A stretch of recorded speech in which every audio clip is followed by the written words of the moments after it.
त्याचा संपूर्ण शोध घेऊन या ठिकाणी या नराधमांना आम्ही या ठिकाणी इच्छा असेल त्या ठिकाणी तेवढी मोठी, कारण यामध्ये प्रचंड काही त्याचे प्रकरणं अनेक आहेत.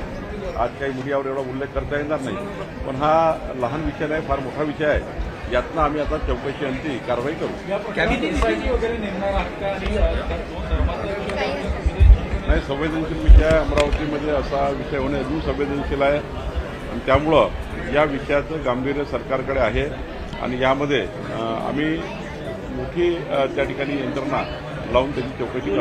समाज कल्याण विभागाच्या वसतिगृहामध्ये तिथल्या विद्यार्थ्यांनी जो सिनेमा नक्षलवादी होता याचं उदासीकरण करणारे गाणी आणि प्रदर्शन केलेलं आहे. या संदर्भात काही कारवाई केली जाणार आहे का? नाही, मला आता ते बघावं लागेल. ते दखल घेतली असेल तिथे पुण्यामध्ये, पण अशा विचार असं विचार अंगीकारून कार्यक्रम करणे काही योग्य नाही. नितीन गडकरी यांनी व्हीएसआर कंपनीच्या विमानातून प्रवास करू नये असं म्हणतात रोहित पवार. असं आहे की रोहित पवार काय बोलले, नितीन गडकरी साहेब काय बोलले याचा माझा काहीच चर्चा येईल नाही, संदर्भ नाही. रोहित पवार आजकाल मीडियामध्ये त्यांचे संदर्भ, त्यांचे विषय टिकवण्याकरता ते बोलतात. मला नितीन गडकरी त्यांच्याशी काय बोलले मला माहिती. कॅबिनेट बैठक झाली, मुख्यमंत्री म्हणून पाहता आलं नाही. शिंदे अनुपस्थित होते. काल कॅबिनेट बैठक झाली, एकनाथ शिंदे अनुपस्थित होते. याकडे तुम्ही काहीच संदर्भ नसतो. मी काल नाही जाऊ शकलो. मंगळवारी कॅबिनेट असतं, ती सोमवारी झाली. आम्हाला वाटलं बुधवारी होणार, त्यामुळे मी पुण्यामध्ये होतो. मी मुख्यमंत्र्यांची मान्यता घेतली. एकनाथ शिंदेचे जे काही पूर्वनियोजित कार्यक्रम असतील त्यामुळं मंगळवारची बैठक सोमवार झाल्यामुळं जवळपास 2-3 मंत्री 4 मंत्री त्या ठिकाणी जाऊ शकले. ट्रेनमध्ये 4 कोटीचं कोकेन सापडलेलं आहे. मुंबईमध्ये देखील एक प्रकार पुढे आलेला आहे की ड्रग्सच्या ओव्हरडोसमुळे 2 विद्यार्थ्यांचा मृत्यू झाला. तेच सांगतोय की आमचं सरकार हे संवेदनशीलपणे प्रत्येक घटनेला पकडत आहे. अशा व्यवसाय करणारे जे या ठिकाणी लोक आहेत, कोकीन, ड्रग्स वगैरे, मोठ्या कारवाया सुरू झालेल्या आहेत. सरकारच त्या ठिकाणी मोठ्या प्रमाणावर सुमोठं या ठिकाणी मोठ्या कारवाया करतात. आधी तर कारवायाच व्हायच्या नाही. आमचे मुख्यमंत्री देवेंद्र फडणवीसजी यांनी प्रचंड मोठं जाळं तयार केलेलं आहे, ज्या जाळ्यामध्ये आता कोणी वाचू शकत नाही. किती छोट्या मार्गाने कोणी ड्रग्स आणले, कोकीन आणले, त्याला पकडले जाणार आहे. हुंदू खराबचं एन्काउंटर होऊ शकते असं म्हणतायत प्रणिती शिंदे.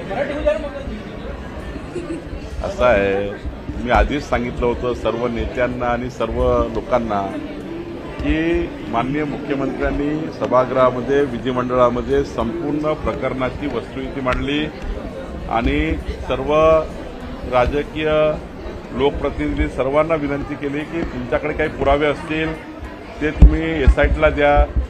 हे पुरावे न येता काहीतरी तोंडाच्या वाफा फेकण्याकरता अलग अलग गोष्टी काही लोक करतायत. मला वाटतं सेन्सिटिव्ह चौकशीमध्ये अशा प्रकारचे विधानं करून अशा चौकशा भरकवण्याचे प्रयत्न काही लोकप्रतिनिधी करतात आहे. त्यांना माझी विनंती आहे की अशा प्रकरणामध्ये SITकडे माहिती द्या ना. तुम्ही याला एन्काउंटर होणार आहे, त्याचा एन्काउंटर होणार आहे, कशाला असं मीडियामध्ये आपण स्पेस घेण्याकरता या ठिकाणी बोलत असता. सेन्सिटिव्ह प्रकरणाची काळजी घेतली पाहिजे. लोकप्रतिनिधी बोलताना विचार केला पाहिजे. त्यांच्या त्या भावना आहेत त्या बोलल्या आहेत.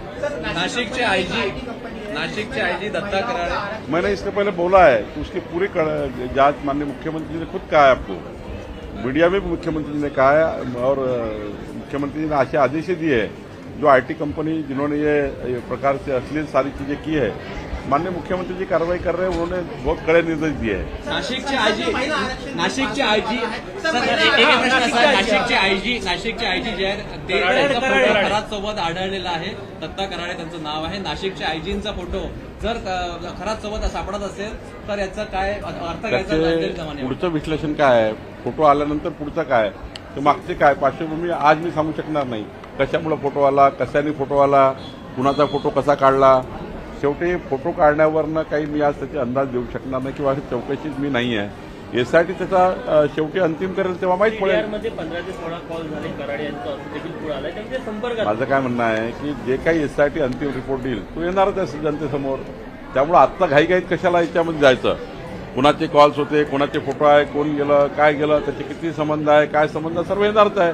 ते महाराष्ट्र जनतेला कळणारच आहे. सनातन धर्मांनी घरात शस्त्र ठेवावे असं म्हणतात जैन मुनी दिलेंद्र महाराज.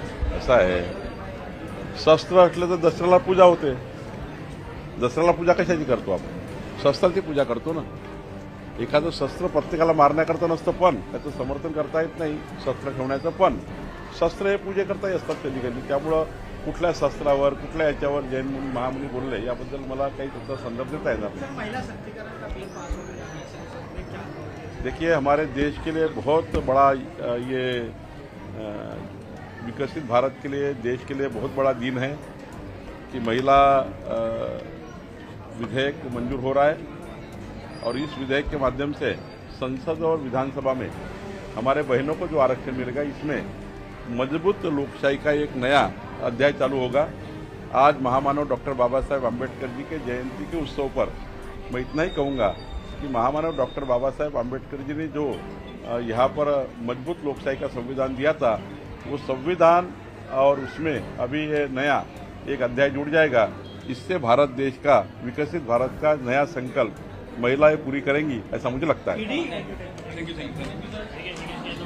जयस्वाल साहब, थांबा.